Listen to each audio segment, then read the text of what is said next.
Guys, today we have a brand new article going over abilities and beyond. They are updating some things about the light-based subclasses. As always, if you're going to enjoy the video, remember to leave a like and consider subscribing to the channel as it really helps me out. But let's just get into this new article. So this article basically goes over all of the light-based subclass changes that are coming to us with Lightfall's launch, as well as some overall ability changes with Lightfall. Firstly, they are rescaling the efficiency of discipline, strength, and each class ability stat on grenade, melee, and class ability regeneration rates. In general, the regeneration provided by a tier 10 stat is now roughly equivalent to a tier 8 in the previous system. Each stat tier now provides a more consistent gain in cooldown reduction rather than spiking heavily at lower tiers. They also go into mention that with the updates to build crafting and the removal of elemental affinity with armor pieces, we will now easily be able to apply mods like bomber, outreach, impact induction, all these mods that help us just regenerate abilities naturally. For gameplay, these will be able to be more effectively implemented into our builds, which is good. They are once again changing the cooldown of hunter dodges, so marksman dodge base cooldown reduced from 34 seconds to 29, and gambler's dodge base cooldown reduced from 46 to 38. This is to go alongside the ability regeneration changes. For roaming supers, increased the maximum number of orbs of power that can be created via defeating targets from 5 to 7. One-off supers, decreasing the maximum number of orbs of power that can be created from 7 to 5.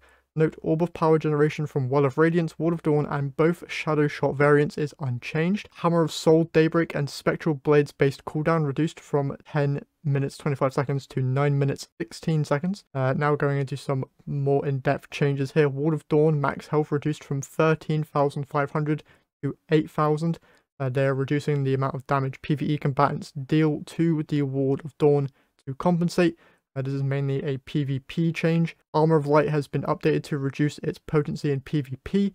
Maximum health reduced from 425 to 300.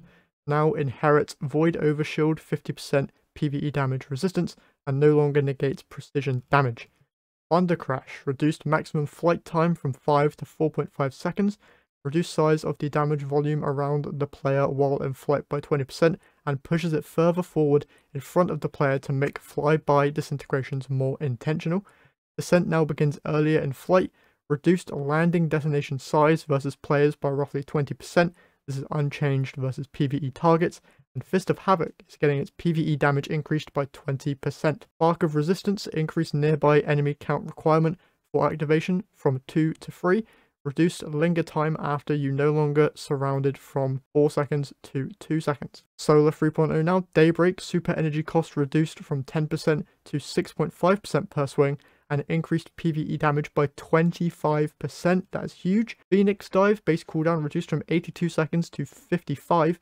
While Heat Rises is active, Phoenix Dive restoration duration increased from 1 second to 3 seconds. While Daybreak is active, Phoenix Dive's cooldown is significantly reduced, allowing for rapid reactivations, and while Daybreak is active, Phoenix Dive's detonation maximum damage increased from 80 to 220. Also coming in Lightfall, they are changing the physics collision damage, making it no longer lethal for Guardians. So when you are fighting the Cabal, which we will be doing in Lightfall, if you get bashed by one of their shields and thrown into a wall, you won't die, you'll just be left at 1 HP. And they also say that they are looking to make full damage non-lethal in a mid-season patch. This is great, so those of you who struggle at jumping and always seem to die on the floor, that shouldn't be happening mid-season 20. And for all of us that get collisioned, killed by random things in the world, that will also not be happening either. Now, they're going to talk about new light-based fragments coming with Lightfall for both the Solar and Void subclasses. This is to help them with the Elemental Wells changes. As you guys might know, Elemental Well mods are going away and are now being implemented to your subclasses. So getting into that, we have for Arc of Instinct, which is new. When critically wounded, taking damage from nearby enemies emits a burst of arc energy that jolts targets.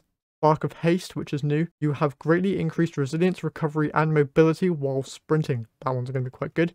For Solar, there's quite a lot of changes here. Fire Sprite. Fire Sprites are created by a suit of new and existing solar fragments and grant grenade energy on pickup. Ember of Mercy, which is new. When you revive an ally, you and other nearby allies gain restoration. Picking up a fire sprite grants restoration. Ember of Resolve, Solar Grenade final blows cure you. Ember of Tempering now creates fire sprite on solar weapon kills while active in addition to its original effect. Ember of Combustion now creates a fire sprite on solar super defeats in addition to its original effect. Ember of Searing now creates a fire sprite when defeating scorched targets in addition to its original effect. Going on to Void now. Void Breaches. Void Breaches are created by a selection of new and existing Void Fragments and grant class ability energy on pickup. Echo of Cassation, I don't know how to say it. Finisher final blows create a burst of void damage that cause nearby enemies to become volatile. Defeating volatile targets creates a void breach. Echo of Vigilance. Defeating a target when your shields are depleted grants you a temporary void overshield.